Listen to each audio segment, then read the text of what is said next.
I'm a 29-year-old woman living in a small, one-bedroom apartment in the city. It's not much, but it's mine. I've worked hard to build a life for myself after moving out for college and never looking back. While my family has always been a big part of my life, our dynamic has always felt unbalanced. My parents are the traditional type, and by traditional, I mean they value family loyalty over pretty much everything. Growing up, they never let me forget how important it was to pitch in, be there for each other, and put family first. To them, that meant doing whatever they needed, whenever they needed it, and they had a way of guilting me if I didn't immediately say yes to their requests. I've always been the reliable one, while my older sister, Anna, has been the golden child. She's 33, married, and has 3 kids under the age of 7. She lives in the same town as my parents, about a 10-minute drive from their house, which makes it easier for them to see her, and by see her, I mean they're basically raising her kids, half the time. Anna's life looks perfect from the outside. She's got the big house, the Instagram-worthy family, and the supportive husband, but it's clear she's struggling. Every time I visit, she looks like she hasn't slept in days. The kids are adorable but loud, chaotic, and constantly need something. My parents practically live at her house, cooking, cleaning, and babysitting whenever she asks. Over the past few months, my mom's been dropping hints about how hard it's been for them to keep up with Anna's needs. Your sister has so much on her plate, she'd say during our weekly phone calls. It's tough for us too, you know. We're not as young as we used to be.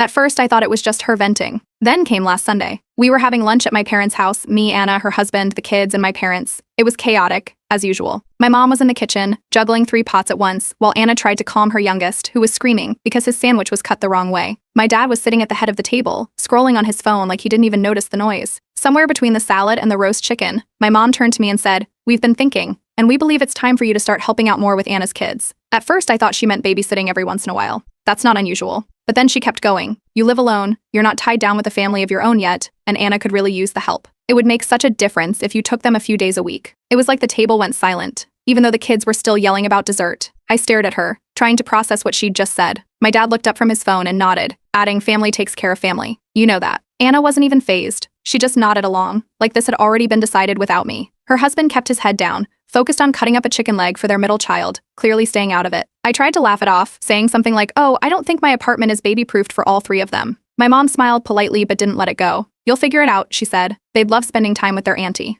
For the rest of the meal, the conversation kept circling back to this plan of theirs. My mom even suggested I could rearrange my work schedule to accommodate school drop-offs and pickups. "Your job is flexible, isn't it?" she asked, as if she knew more about my career than I did. By the time dessert was served, I felt like I'd been ambushed. The worst part? They didn't ask if I wanted to help. It was like they assumed I didn't have a choice. My life, my time, my space was suddenly fair game. The drive back to my apartment was a blur. I couldn't shake the feeling that my family didn't see me as a person with my own life and goals. To them, I was just a backup plan, a safety net for when things got too hard for Anna. Over the next few days, the texts started rolling in. My mom sent me a list of the kids' school schedules, like I'd already agreed to this. Anna sent me tips on dealing with tantrums and keeping kids entertained without screens, as if I'd asked for advice. Even my dad chimed in with a forwarded article about the importance of family support. At work, I couldn't focus. My boss noticed when I missed a deadline for the first time in months. I started venting to my friends, hoping they'd have some magical solution. Most of them were horrified. "You need to set boundaries," one friend said. Another joked, "Post this on Reddit. They'll tell you to run for the hills." I haven't decided what to do yet, but one thing's clear. This isn't just about babysitting. It's about how my family sees me and whether I'm willing to let them keep treating me this way. Update 1. After that Sunday lunch, I did what any overwhelmed millennial might do. I turned to Reddit. I hesitated at first, but after rereading some of the texts my mom and sister had sent me, I knew I needed advice from people outside the situation. So I posted everything: the unasked for plan, the unsolicited parenting tips, and my growing fear that my family didn't see me as a person, just a resource. The responses were overwhelming. The post exploded overnight. I woke up to thousands of comments. Most were supportive, urging me to stand my ground and reminding me that it was okay to say no. A few suggested family therapy, yeah, like my parents would ever agree to that, and others shared their own stories of overbearing families.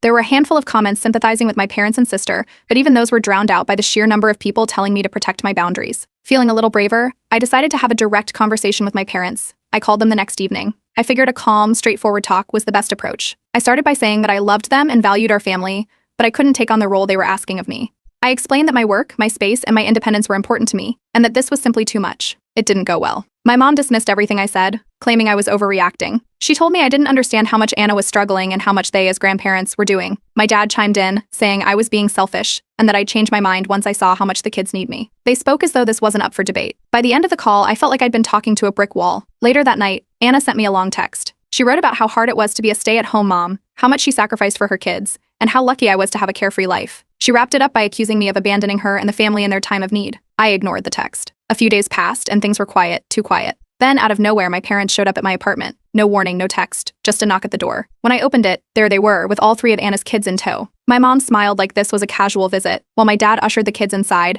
saying something about how they wanted to show me what it would be like. For the next hour, chaos reigned. The oldest was bored and kept whining about wanting to go home. The middle one decided my bookshelf was a jungle gym, pulling half the books onto the floor. The youngest, still in diapers, cried nonstop until my mom finally changed him. On my couch, by the way. I stood there, stunned, as my parents acted like this was normal. When I tried to tell them this wasn't okay, my dad brushed it off with a laugh, saying, "You'll get used to it." I didn't. After they finally corralled the kids and started packing up, I told them flat out not to do this again. I said I wasn't going to be roped into their plan, and showing up unannounced was crossing a line. My mom's face felt like I'd just told her I hated Christmas. My dad muttered something about ingratitude as they left, clearly offended. After they left, I felt drained and unsure about what to do next. A friend suggested seeing a therapist to help me navigate the situation, so I booked an appointment. In that session, the therapist helped me reframe the guilt I was feeling. She reminded me that boundaries aren't selfish, they're necessary. I left the appointment feeling more confident about my decision. At work, things started looking up too. My boss noticed I'd been stressed and pulled me aside to check in. When I told her a bit about what was going on, she was surprisingly understanding. She even offered to adjust my workload temporarily, giving me some breathing room to deal with my family drama. But my family wasn't done.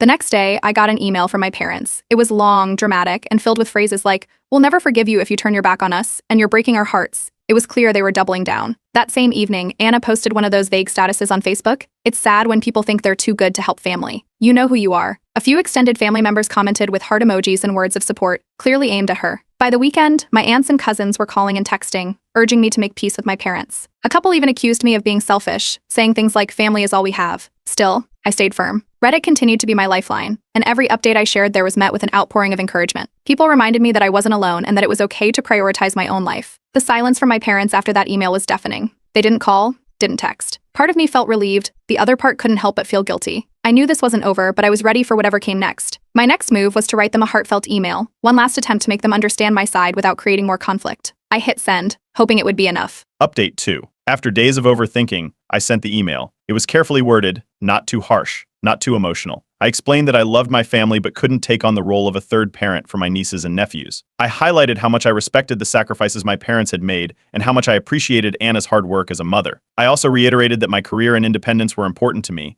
and that this decision wasn't coming from a place of selfishness, but necessity. After clicking send, there was nothing to do but wait. The silence was immediate. A full day went by without so much as a got your email message. Then another day. By the second night, I started questioning whether I'd gone too far. Had I permanently damaged my relationship with them? On the third day, Anna responded, and it wasn't pretty. Her email started with a long paragraph about how hard her life had been lately, juggling the kids and managing the house. She mentioned how disappointed she was in me for not stepping up when the family needed me most. Then she pivoted to an attack, accusing me of being selfish, ungrateful, and disrespectful to our parents.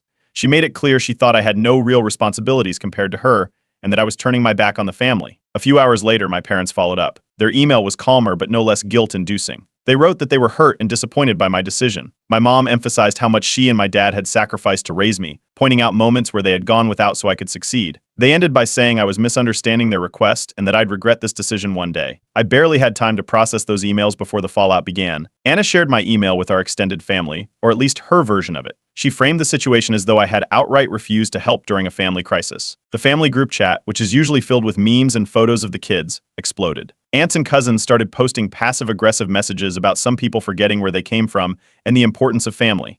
One of my aunts even shared an old family photo with the caption, "When we all stuck together no matter what." In the middle of all this chaos, I got a private message from a cousin I hadn't spoken to in years. He told me he'd gone through something similar with his parents and understood how hard it was to stand up for yourself. He encouraged me to stay firm and reminded me that just because people are family doesn't mean they're entitled to your time and energy. But the drama wasn't confined to group chats. Anna took it to Facebook. She posted a cryptic status. Some people think their career is more important than family. Sad to see who people really are. The comments were predictably one-sided, with relatives chiming in to agree and sympathize. A few even tagged me, making it impossible to ignore. The worst part was when a coworker casually brought it up at lunch. "Hey, I saw something weird on Facebook. Is everything okay with your family?" I had to awkwardly brush it off. But inside, I was fuming. Anna knew exactly what she was doing. Then came the family gathering. It was a birthday party for one of my nieces, and I'd agreed to go before all of this drama erupted. Canceling would have caused more problems, so I showed up, hoping to keep my head down. That didn't happen. About halfway through the party, Anna cornered me.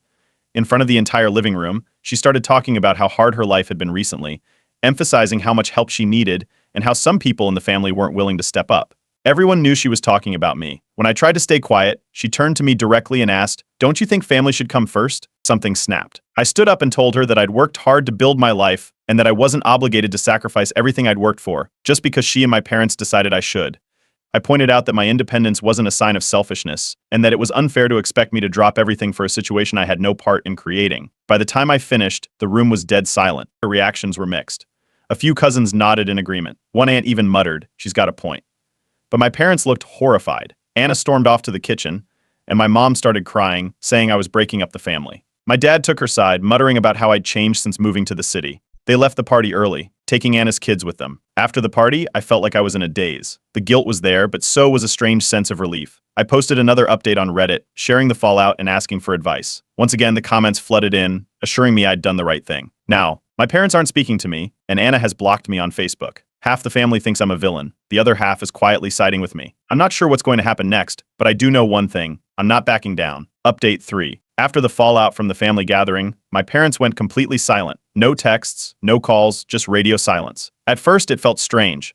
I'd grown so used to my mom's weekly phone calls and random messages from my dad that the absence was noticeable. But as the days turned into weeks, I realized I was actually sleeping better and feeling less stressed. The quiet didn't last, though. Aunts and uncles started calling, one after another, all saying the same thing: you need to apologize and make things right. Some were blunt, accusing me of being selfish, while others tried to guilt me by talking about how much my parents had done for me. One uncle even mentioned that family unity was more important than modern independence. Then, out of nowhere, my parents finally called. For a second, I thought they might be ready to reconcile. Instead, my dad's tone was sharp as he brought up the family will. He told me that if I didn't reconsider my stance and start helping out with Anna's kids, they would have no choice but to cut me out entirely. My mom chimed in, reminding me of all the financial help they'd given me during college, help they now seemed to be framing as a loan. It felt like a punch to the gut, but I didn't argue. Instead, I made a note to bring it up with my therapist, who later reinforced that this was just another form of manipulation. She reminded me that my parents' choices to help me in the past were theirs, not obligations I needed to repay for the rest of my life. Around this time, I got a call from a cousin I'm closer with. They mentioned, almost casually, that Anna's financial troubles weren't just from parenting expenses. Apparently, she'd been overspending on luxury items, designer handbags, expensive shoes, even a new car she couldn't really afford. My cousin said the family had been whispering about it for weeks, but no one wanted to confront Anna directly because, well, she's Anna. I didn't think much of it until the next family dinner. I wasn't there, but my cousin filled me in afterward. One of Anna's kids, bless her little heart, had a moment of unfiltered honesty at the table. Apparently, she told the room Mommy says she's broke because of her purses. My cousin said the room went completely silent, and Anna tried to laugh it off, but the damage was done. The news spread fast. A few aunts who had been supporting Anna's side started questioning things, asking why my parents had been so quick to rally behind her without looking deeper into her finances. My cousin said Anna's usual confidence seemed shaken at the next gathering, and some of the extended family weren't as warm toward her as usual. Despite all this, my parents doubled down. When I spoke to my mom briefly after this incident, she brushed off the idea that Anna had been irresponsible. "She's just going through a hard time," she said. "You don't understand how difficult it is to raise 3 kids." Meanwhile, things were finally looking up for me at work. I received a promotion that I'd been working toward for months. It came with a raise, more responsibility, and a lot of validation that my career path was the right one. I couldn't help but think about how differently my life would look if I'd caved to my family's demands. I shared the promotion news on my second Reddit update, which ended up going viral. Thousands of people commented, congratulating me and encouraging me to keep standing my ground. Some shared stories of going no contact with their own families, and others gave practical advice for handling guilt trips. The support was overwhelming, and it gave me the confidence to keep moving forward. As the weeks passed, Anna's golden child image started to crack. More relatives began noticing her entitlement and how much my parents seemed to bend over backward for her. A few even reached out to me privately, apologizing for pressuring me earlier. One cousin said they admired how I'd handled myself, and another shared that they'd always felt Anna was given preferential treatment. The final escalation came when my parents called again, this time almost pleading. My mom started crying, saying that I needed to be the bigger person and step up for the sake of the family. She talked about how much Anna was struggling and how they were getting older and couldn't keep doing everything. My dad stayed quiet for most of the call, but eventually said, "You're the only one who can help fix this." I calmly told them that I wasn't going to change my mind. I reminded them that I loved them but couldn't take on the role they wanted me to. The conversation ended abruptly, and I didn't hear from them again for a while. With the silence came clarity. For the first time, I realized how much of my life I'd spent trying to please my family, putting their needs above my own. I decided I wasn't going to do that anymore. I've worked too hard to let guilt and obligation dictate my choices. Some relatives have continued to support me, while others have distanced themselves. Anna, unsurprisingly, hasn't spoken to me directly since her public embarrassment, but I've heard from cousins that she's still complaining about me behind my back. For now, I'm focusing on my career, my friends, and the family members who genuinely care about me. I've stopped worrying about whether my parents will come around, and honestly, I'm okay if they don't. Update 4. After my promotion, I decided to share a post on social media. It wasn't anything flashy, just a quick update to celebrate a milestone in my career. Hard work pays off, I wrote, along with a picture of my new office setup. The response from friends and coworkers was overwhelmingly positive. I thought it was a harmless update, but apparently my family didn't see it that way. Within hours, I started getting passive-aggressive texts from my mom. She framed them as congratulations but couldn't resist adding remarks like, "It must be nice to only have to think about yourself, and maybe now you can use your success to support the family more."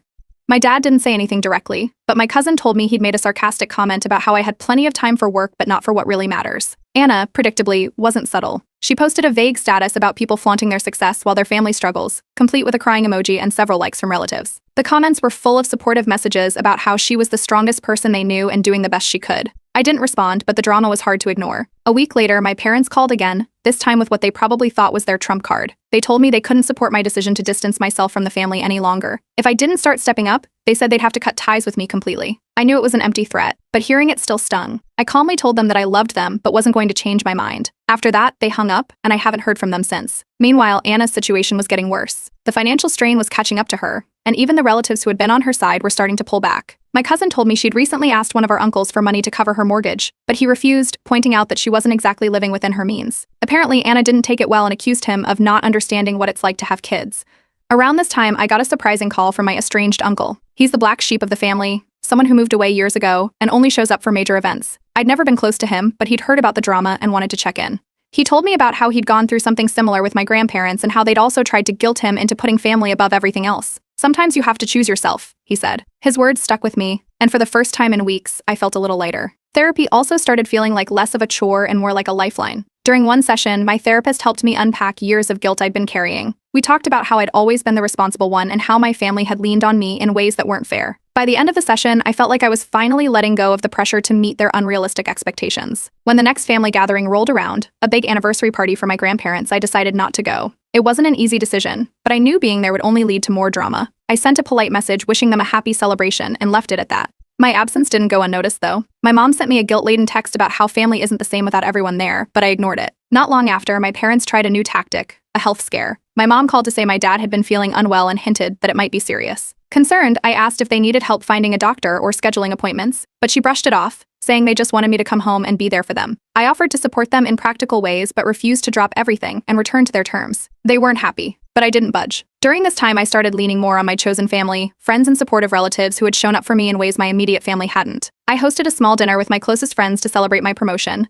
and it felt like a reminder that I didn't need to rely on people who didn't respect my boundaries. Then came Anna's meltdown. At another family gathering, she apparently lost it after someone asked about her financial troubles. She went on a rant about how hard her life was, blaming everyone from her husband to our parents for not doing enough to help her. A few relatives told me later that it was uncomfortable to watch, and some even left early. While all of this was happening, my career was thriving. I got another big project at work, and my boss praised me for stepping up. For the first time in a long time, I felt like my life was moving forward, without the weight of my family's expectations holding me back. Months passed without any significant contact from my parents or Anna. The silence wasn't as painful as I thought it would be, it was peaceful. The Reddit community continued to be a source of encouragement, and I updated them again, thanking them for helping me find the strength to stand up for myself. The family gossip has started to die down, and most relatives have stopped pressuring me. Anna, however, seems to be hitting rock bottom. Rumor has it, she's selling some of her luxury items to make ends meet, and she's finally scaling back on her spending. It's not exactly satisfying to hear, but it's a reminder that I made the right choice. Looking back, I'm proud of how far I've come. For the first time, I feel like I'm living my life for me, and that's a feeling I wouldn't trade for anything. Update 5. It's been a few months since I've had any meaningful contact with my parents or Anna. The silence, which initially felt jarring, has settled into something I didn't expect: peace. Without the constant guilt trips and drama, I've been able to focus on my career, my friends, and most importantly, myself. Of course, my parents weren't done trying to pull me back in. A couple of weeks ago, I got a text from my mom about my dad's health. She didn't provide any specifics, just enough to make me worry. I responded politely, asking if they needed help scheduling appointments or finding a home health aide. My mom replied that what my dad really needed was to see his family united again. It was clearly another attempt to guilt me. I repeated my offer to assist with logistics but didn't engage further. The conversation ended there. Meanwhile, word has spread through the family that Anna's financial situation is worse than anyone realized. She and her husband are downsizing their house, and their kids have been pulled from extracurricular activities. Despite this, Anna is still blaming me for not stepping in to help. My cousin told me she's been saying things like, "If only someone had supported us, things wouldn't have gotten this bad." She even implied that my refusal to help was affecting my parents' health, which felt like a low blow even for her. Interestingly, my parents seem to have shifted their focus. With me out of the picture, they've started leaning on other relatives for help. This has caused some friction, especially with those who were initially on their side. One aunt confided to me that she was tired of being dragged into Anna's problems. Another cousin mentioned that he'd been asked to contribute financially, but he refused, citing Anna's history of poor decisions. Amid all this, some extended family members have reached out to apologize for their earlier judgment. A few admitted they'd been quick to side with my parents and Anna because they didn't have the full story. Hearing this felt validating, especially after months of feeling like the family villain. My estranged uncle, who reached out a while back, has become an unlikely source of support. We've spoken a few times, and he's shared more about his experience going no contact with our family years ago. He reminded me that it's not my job to fix everything or sacrifice my happiness for people who don't respect my boundaries. His perspective has been invaluable and helped me feel less alone in my decision. Then Anna made one last attempt to shame me publicly. She posted a long rant on Facebook, calling me heartless and accusing me of abandoning the family during their time of need. She didn't mention me by name, but it was obvious who she meant. This time, though, the response wasn't what she expected. Several family members chimed in, questioning why she was airing private issues on social media. A few even called her out directly, pointing out that her financial troubles were the result of her own choices, not anyone else's. The post was deleted within a day,